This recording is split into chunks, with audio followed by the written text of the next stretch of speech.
Hi, this is doctor Varun, consultant plastic burns and reconstructive surgeon. మనందరికీ తెలుసు దీపావళి అంటేనే festival of lights and crackers అంటేనే పిల్లలు చేతులు కాల్చుకోవటం, కరెంట్ వైర్ పట్టుకొని, లైట్స్ పట్టుకొని బర్న్ షాక్ అవ్వటం అవన్నీ కామన్ అనమాట. సో అలాంటప్పుడు ఏం చేయాలి, ఏం చేయకూడదు? ఫస్ట్ మనం ఏం చేయకూడదు అని చూద్దాం. ఇప్పుడు ఫర్ ఎగ్జాంపుల్ చెయ్యి కాలిందనుకోండి, వెంటనే పసుపు రాయటం, టూత్‌పేస్ట్ రాయటం, పేడ రాయటం ఇట్లాంటివి చేయకూడదు. కాలిన వెంటనే ఒక ట్యాప్ వాటర్ కింద 20 మినిట్స్ చేతిని అలానే కడుగుతూ ఉండాలి. అప్పుడు బర్న్స్ అనేవి స్ప్రెడ్ కాకుండా ఉంటుంది. అండ్ వెంటనే దగ్గరలో ఉన్న ప్లాస్టిక్ సర్జన్‌ని కలవాలి. అలా కలవటం వల్ల మనకి బర్న్స్ అనేవి స్ప్రెడ్ కాకుండా, ఇంకా ఎక్కువ కాకుండా ఉంటుంది.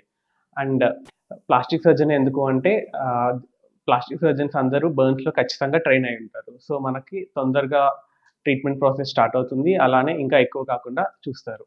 అండ్ నెక్స్ట్ ఇంకా ఏం చేయాలి అంటే ఎక్కువ సౌండ్ వచ్చే క్రాకర్స్ కాల్చడం వల్ల చెవులు పాడవటం అలా జరుగుతుంది. అలా జరగకుండా ఉండాలి అంటే ఇయర్ ప్లగ్స్ లాంటివి యూజ్ చేయటం, ఇంకా కాటన్ క్లాత్స్ యూజ్ చేయటం, సాటిన్, పట్టు ఇలాంటివి కాకుండా ఓన్లీ కాటన్ బట్టలేసుకొని క్రాకర్స్ కాల్చడం వల్ల మనకి ఒకవేళ బర్న్స్ జరిగినా సరే ఎక్కువ స్ప్రెడ్ కాకుండా ఆపుతుంది.